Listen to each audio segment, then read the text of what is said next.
भारतीय जनता पक्षಕ್ಕೆ भारतीय जनता पक्षಕ್ಕೆ ಸನ್ಮಾನ್ಯ ನರೇಂದ್ರ ಮೋದಿ ಅವರಿಗೆ ಅಮಿತ್ ಶಾ ಅವರಿಗೆ ಇವತ್ತು ಏನು ಪಂಚರಾಜ್ಯಗಳ ಚುನಾವಣೆ ಇವತ್ತು ರಿಸಲ್ಟ್ ಘೋಷಣೆ ಆಗ್ಯದ. ನಿಜವಾಗಿ ಕೂಡ ಇವತ್ತು 5 ರಾಜ್ಯಗಳಲ್ಲಿ ವಿಶೇಷವಾಗಿ ವೆಸ್ಟ್ ಬಂಗಾಳದಲ್ಲಿ ಬಹಳ ವರ್ಷಗಳಿಂದ ಅಲ್ಲಿ ನಡೀತಕ್ಕಂಥ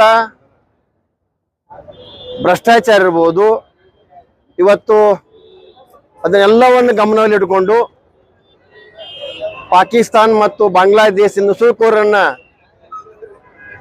ಒಂದು ದ್ವಾರ ಬಾಗಿಲಾಗಿ ಇವತ್ತು ಆ ಕೆಲಸ ಮಾಡ್ತಕ್ಕಂಥ ಪಶ್ಚಿಮ ಬಂಗಾಳದಲ್ಲಿ ಇವತ್ತಲ್ಲಿ ಅಭೂತಪೂರ್ವ ಗೆಲುವನ್ನು ಸಾಧಿಸುವ ಮೂಲಕ ಬರ್ತಕ್ಕಂಥ ದಿನಗಳು ಇವತ್ತು ಭಾರತ ದೇಶಕ್ಕೆ ಭದ್ರ ಬುನಾದಿಯನ್ನು ಹಾಕ್ತಾವ ಅಂತಕ್ಕಂಥ ಒಂದು ಭಾರತೀಯ ಜನತಾ ಪಕ್ಷ ಗೆಲುವು ಇವತ್ತಾಗೈತಿ.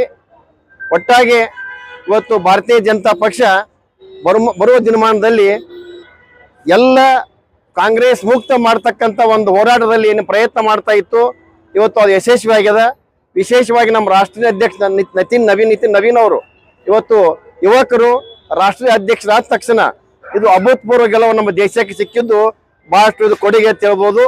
ಒಟ್ಟಾಗಿ ಬರ್ತಕ್ಕಂಥ ನಿರ್ಮಾಣದಲ್ಲಿ ಭಾರತೀಯ ಜನತಾ ಪಕ್ಷ ಇವತ್ತು ಭ್ರಷ್ಟಾಚಾರ ಮುಕ್ತ, ದೇಶಭಕ್ತಿ, ಇವತ್ತು ಹಿಂದೂಗಳ ರಕ್ಷಣೆ ಇವೆಲ್ಲವನ್ನ ಮುಂದಿಟ್ಟುಕೊಂಡು ಬರ್ತಕ್ಕಂಥ ಭಾರತೀಯ ಜನತಾ ಪಕ್ಷ ಗೆಲುವಿನತ್ತ ಸಾಗ್ತದೆ ಅಂತಕ್ಕಂಥ ಒಂದು ಮುನ್ನೋಟ ಅಂತಕ್ಕಂಥ ಮಾತನ್ನು ಹೇಳಿ ನಾನು ಮಾತನ್ನು ಮುಗಿಸ್ತಾ ಇದ್ದೀನಿ. ಇವತ್ತು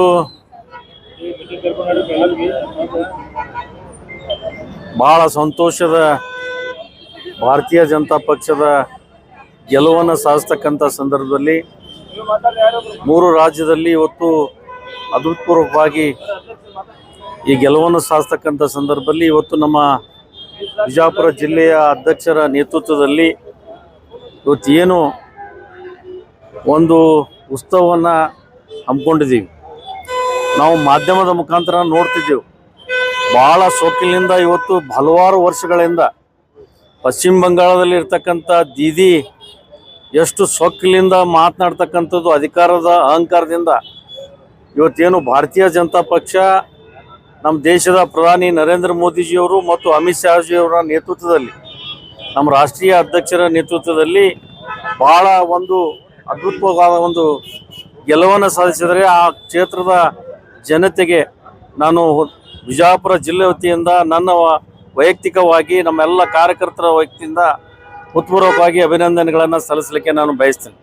ವಿಶೇಷವಾಗಿ ಭಾಳ ವರ್ಷಗಳಿಂದ ಅಲ್ಲಿ ನಡೀತಕ್ಕಂಥ ದಬ್ಬಾಳಿಕೆ, ಈ ಡೂಪ್ಲಿಕೇಟ್ ಮತಗಳನ್ನು ಇದೆಲ್ಲ ನೋಡಿದ್ರೆ ಅಲ್ಲಿ ಹ್ಯಾಂಗ ಜನ ಸಹಿಸ್ತಿದ್ರೋ ಗೊತ್ತಿರಲಿಲ್ಲ.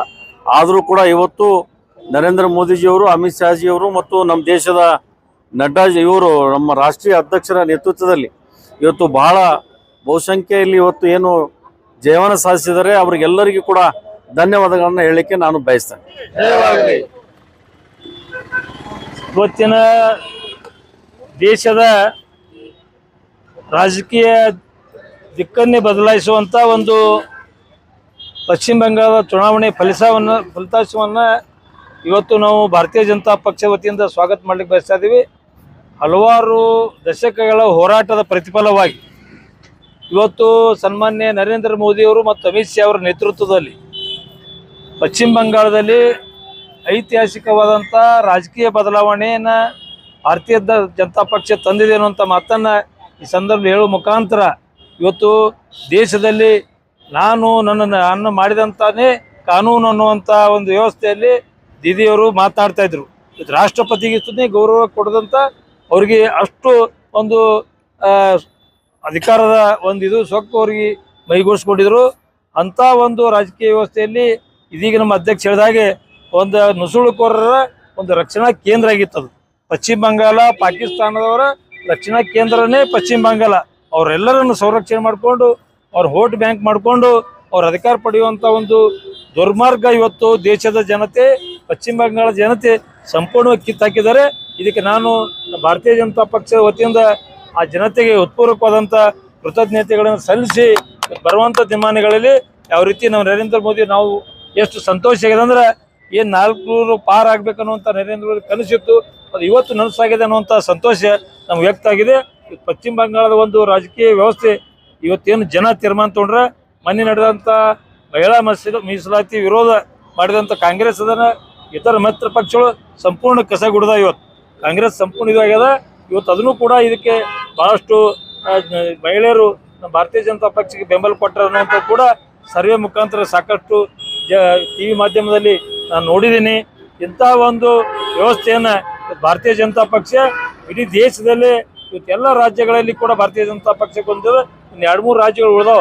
ಆ ಪಶ್ಚಿಮ ಬಂಗಾಳ ಅಂದ್ರೆ ಇಡೀ ದೇಶಕ್ಕೆ ಒಂದು ಚಾಲೆಂಜ್ ಆಗಿತ್ತು ಅದು ಭಾರತೀಯ ಜನತಾ ಪಕ್ಷಕ್ಕೆ. ಅಂಥ ಗೆಲುವನ್ನ ಇವತ್ತು ನಮ್ಮ ಪಕ್ಷದ ಕಾರ್ಯಕರ್ತರು, ನಮ್ಮ ಮುಖಂಡರು, ನಮ್ಮ ಸನ್ಮಾನ್ಯ ನರೇಂದ್ರ ಮೋದಿ ಅವರು, ಅಮಿತ್ ಶಾ ಮಾಡಿಕೊಟ್ಟಿದ್ದಕ್ಕಾಗಿ ಅವರೆಲ್ಲರಿಗೂ ಕೃತಜ್ಞತೆಗಳು ಮತ್ತು ಜನತೆಗಳು ಕೃತಜ್ಞತೆ ಸಲ್ಲಿಸಲಿಕ್ಕೆ ಬಯಸ್ತಾರೆ. ಪಶ್ಚಿಮ ಬಂಗಾಳ, ಅಸ್ಸಾಂ ಮತ್ತು ಪುದುಚೇರಿಯಲ್ಲಿ ನಮ್ಮ ಭಾರತೀಯ ಜನತಾ ಪಕ್ಷ ಸರ್ಕಾರದಲ್ಲಿದೆ. ಎಲ್ಲ ಭಾರತ ದೇಶದ ಎಲ್ಲ ಜನತೆಗೆ ನಾನು ಕೃತಜ್ಞತೆಯನ್ನ ಸಲ್ಲಿಸಲಿಕ್ಕೆ ಬಯಸ್ತೀನಿ. ವಿಶೇಷವಾಗಿ ಇವತ್ತು ಪಶ್ಚಿಮ ಬಂಗಾಳದಲ್ಲಿ ಏನು ನಮ್ಮ ಭಾರತೀಯ ಜನತಾ ಪಕ್ಷಕ್ಕೆ ಒಂದು ಜಯಬೇರಿ, ಅಭೂತಪೂರ್ವವಾದ ಜಯಬೇರಿಯನ್ನ ಸಾಧಿಸಿದ್ದೀವಿ. ಅದಕ್ಕೆ ಕಾರಣ ಏನಂದ್ರೆ ಮಹಿಳೆಯರು ನಾವು ಎಲ್ಲರೂ ಕೂಡ ಮೋದಿಜಿ ಅವರ ನೇತೃತ್ವದಲ್ಲಿ ಮತ್ತು ನಮ್ಮ ಭಾರತೀಯ ಜನತಾ ಪಕ್ಷದ ನೇತೃತ್ವದಲ್ಲಿ ನಾವು ಸುರಕ್ಷಿತವಾಗಿ ಇರ್ತೀವಂತ ಒಂದು ಭರವಸೆಯಿಂದ ಮಹಿಳೆಯರು ಇವತ್ತು ಭಾರತೀಯ ಜನತಾ ಪಕ್ಷಕ್ಕೆ ಹೆಚ್ಚಿನ ಸಂಖ್ಯೆಯಲ್ಲಿ ಮತವನ್ನ ಹಾಕಿದ ಕಾರಣನೇ ಇವತ್ತು ಪಶ್ಚಿಮ ಬಂಗಾಳದಲ್ಲಿ ನಾವು ಜಯವನ್ನ ಸಾಧಿಸಲಿಕ್ಕೆ ಸಾಧ್ಯ ಆಗಿದೆ. ಅದಕ್ಕೋಸ್ಕರ ಇದು ಬರೀ ಪಶ್ಚಿಮ ಬಂಗಾಳದ ಗೆಲುವಲ್ಲ, ನಮ್ಮ ಇಡೀ ಭಾರತ ದೇಶದ ಗೆಲುವು ಅಂತ ಹೇಳಿ ಕೂಡ ನಾವು ಹೇಳ್ಬೋದು.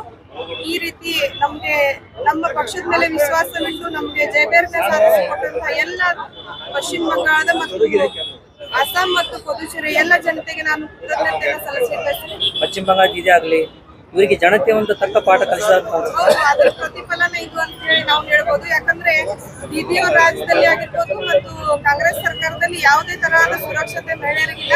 ಆ ಒಂದು ಅಸುರಕ್ಷತೆಗೆ ಬೇಸರಾಗಿನೇ ಮಹಿಳೆಯರು ಇವತ್ತು ನಮ್ಮ ಭಾರತೀಯ ಜನತಾ ಪಕ್ಷಕ್ಕೆ ಆಶೀರ್ವಾದ ಮಾಡಿದ್ದಾರೆ. ಮೇಡಮ್, ಯಾಕೆ ಕರ್ನಾಟಕದಲ್ಲಿ ಯಾಕೆ ಬಂದಿಲ್ಲ? ಬೈ ಎಲೆಕ್ಷನ್ ನಡೆದಿತ್ತು, ಬಾಗಲಕೋಟೆ ಮತ್ತು ದಾವಣಗೆರೆ ಯಾಕೆ ಸೋಲಾಯಿತು?